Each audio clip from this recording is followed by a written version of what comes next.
வணக்கம். 9 சட்டமன்ற தொகுதிகளில் நடைபெற்ற தமிழ்நாடு தலைகுனியாது கூட்டங்களில் 15,000க்கும் அதிகமானோர் பங்கேற்கப்பட்டிருப்பதாக தெரிவிக்கப்பட்டிருக்கிறது. பல்வேறு மாவட்டங்களில் தீவிரமாக நடைபெற்று வரும் திமுகவின் தமிழ்நாடு தலைகுனியாது பரப்புரை கூட்டங்கள் பிப்ரவரி 1 முதல் பல்வேறு சட்டமன்ற தொகுதிகளிலும் திமுகவின் நட்சத்திர பேச்சாளர்கள் பரப்புரை மேற்கொண்டு வருகிறார்கள்.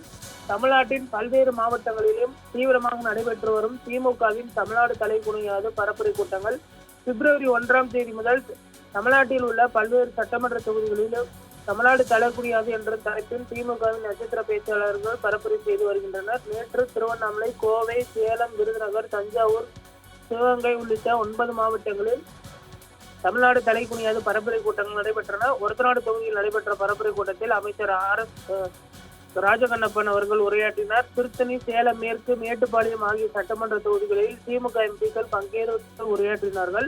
சேலம் மேற்கு தொகுதியில் நடைபெற்ற பரப்புரை கூட்டத்தில் பங்கேற்ற தயாநிதிமாறன் எம்பி பெண்களுக்கு மாதம் 1000 ரூபாய் வழங்கும் கலைஞர் மகளிர் உதவி திட்டத்தினை வெற்றியை சுட்டிக்காட்டி உரையாற்றினார். இந்த திட்டம் நடைமுறைக்கு வராது என்று எதிர்க்கட்சிகள் கூறினாலும் மு.க.ஸ்டாலின் அவர்கள் சொன்னதை செய்வோம் என்ற உறுதியுடன் அதை செயல்படுத்தினார் என பாராட்டியிருக்கிறார். இன்று கோடிக்கணக்கான தாய்மார்கள் இந்த திட்டத்தினை பயன்படுத்துவதாக அவர் தெரிவித்திருக்கிறார். தற்பொழுது வரை திமுக ஆட்சியின் பல்வேறு நலத்திட்டங்களையும் பட்டியலிட்ட அவர் திமுக ஆட்சி மீண்டும் தொடர மக்களிடம் ஆதரவு கோரினார்.